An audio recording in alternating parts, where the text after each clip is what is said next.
everybody, Michael here with Emmy Heritage Farms, and today we're going to be showing you guys how we do the dry hatch method.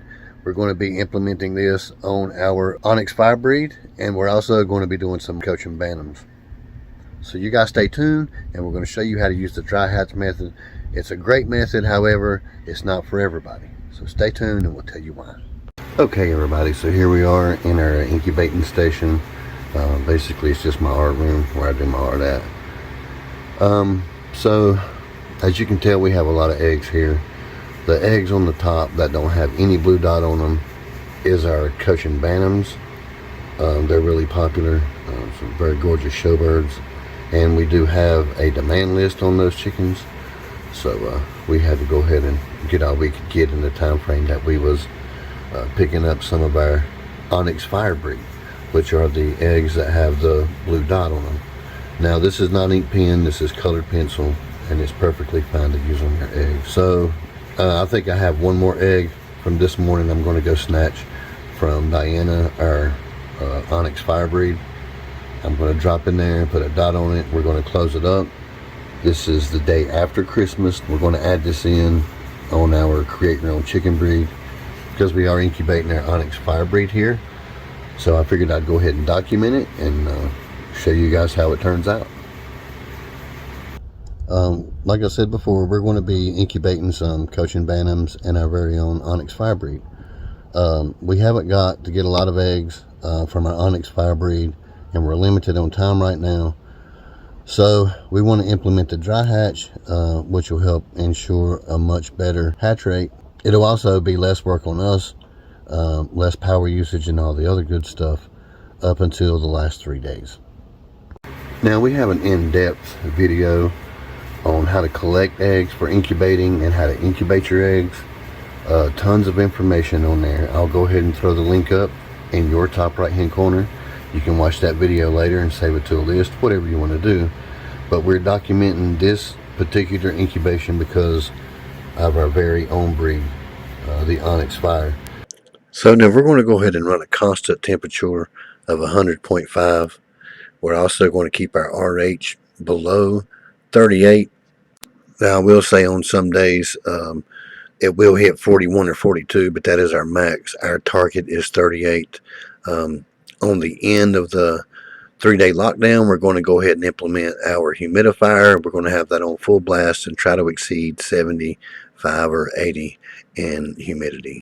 Now some of you may notice the eggs in the middle there with the specks all over them. That again is a Cochin Bantam egg.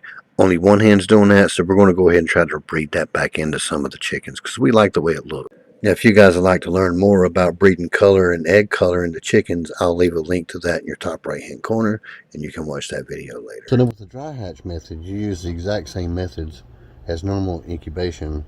When you're incubating eggs, you follow the same steps. The only difference is you'll run a dry incubator, which means you won't add any water to your incubator during the 18 days of normal incubation.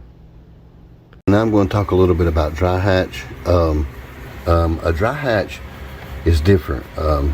What we try to do in the dry hatch, or the best we can do with the dry hatch here, is around 35% humidity.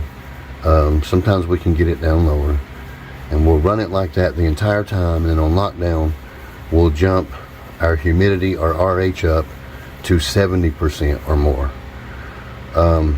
The purpose for dry hatch is it's much easier for a chick to use or make the zipper formation inside the egg, which is a series of pips to where he can crack and come out. Less humidity during your normal days of 18 is much better for the chick because it leaves it more room to grow and develop. Versus having the moisture in the egg, they have a little bit more room, and it also helps him increase hatch rate. I believe wholeheartedly in dry hatching. There's nothing wrong with it, and it actually helps save on power in the long run. So yeah, that's what we're going to do, and that's going to be it. So you guys stay tuned, and we'll show you the results. Now this sounds a lot easier. Not really having to worry about keeping your incubator wet or keeping it with water and things of that nature. It can be a lot more work for people that incubate eggs because they're so used to bumping up their RH to 50%, which is relatively easy for anybody to do. And then you got an easy 3-day lockdown. It can be harder for people who incubate their eggs and try the dry hatch method and not be able to boost up their RH in the last 3 days up to 70% or more. It's kind of hard to do, and it can be a lot of work. So now let me make a few notes here for you. When I say sometimes it can be hard for people to do the dry hatch as far as keeping the humidity up in the last 3-day lockdown above 70, those people usually really don't have any trouble through the 18-day hatch because your humidity is pretty much relatively low. That's why it's so hard for you to be able to keep that 3-day lockdown above 70. However, it's just opposite or in reverse with the folks that really don't have any trouble at all getting your humidity up past 50 or 60, even up to 80. Then you're going to have a really hard time trying to keep that humidity down past around 38. 38 is about target for us because we know that's about the best we can do. Some people also have to implement salt or rice and other moisture absorbing types of little devices that they create to stick in the incubator with them. Keep in mind you do have an egg turner tray for those that do have it. It's kind of hard to implement those types of ideas, but it does help bring down the humidity. If you need to raise your humidity, there's also tricks such as wet towels, paper towels. Some people even go as far as misting the incubator. I know this sounds a lot easier, not really having to worry about keeping your incubator wet or keeping it with water and things of that nature. However, it can be a lot more work for people that incubate eggs because they're so used to bumping up their RH to 50%, which is relatively easy for anybody to do. And then you got an easy 3-day lockdown. It can be harder for people who incubate their eggs and try the dry hatch method and not be able to boost up their RH in the last 3 days up to 70% or more. It's kind of hard to do, and it can be a lot of work. Another thing that I want to mention that everybody needs to take note on when you're doing the dry hatch method. When you're doing a normal incubation, a lot of people can get by with opening up the incubator during the 3-day lockdown and help a chick out that needs to be rescued. It don't always happen, but a lot of people get by with it. It's not really hard to do. That's another thing about doing a normal hatch. It's pretty great because you don't always really have to worry about opening up the incubator, even though everybody tells you don't do it. If we got to rescue chicks sometimes, and for the most part, we haven't really had a problem with it. However, when you implement the dry hatch method during that last 3-day lockdown, and you have the humidity up so high, when you do open up that lid the first time, the chicks that are not completely out of the egg yet will get shrink wrapped. And then you can look that method up, but that's pretty much what it is. As soon as you open it up, your humidity is swept out of the incubator, and that little thin layer in there just shrink wraps around the chicken and or the chick, and it just makes it so much harder for it to come out of the egg. And a lot of times you can lose 50% of your hatch or more just by opening up on a 3-day lockdown during the dry hatch. So now let's have a little recap of what we learned. The first thing you want to remember is when you're doing a dry hatch, you never put water in your incubator and you don't run a humidifier.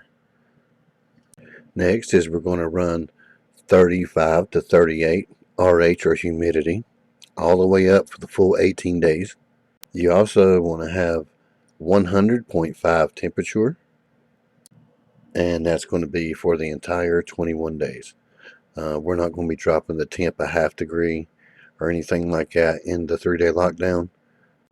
And finally, in the 3-day lockdown, all we're going to do is keep the temperature the same and adjust our RH all the way up to 70 or even 80. Okay guys, so we hope this explains a little bit in depth about the difference between both methods of incubation. So we hope you guys are enjoying this series, how to create your own chicken breed. Our next video is going to involve us cannling some eggs and incubating this new breed and selecting chicks. So you guys stay tuned for that. Again, thank you for watching, and as always, we'll do our best to see you on the next one.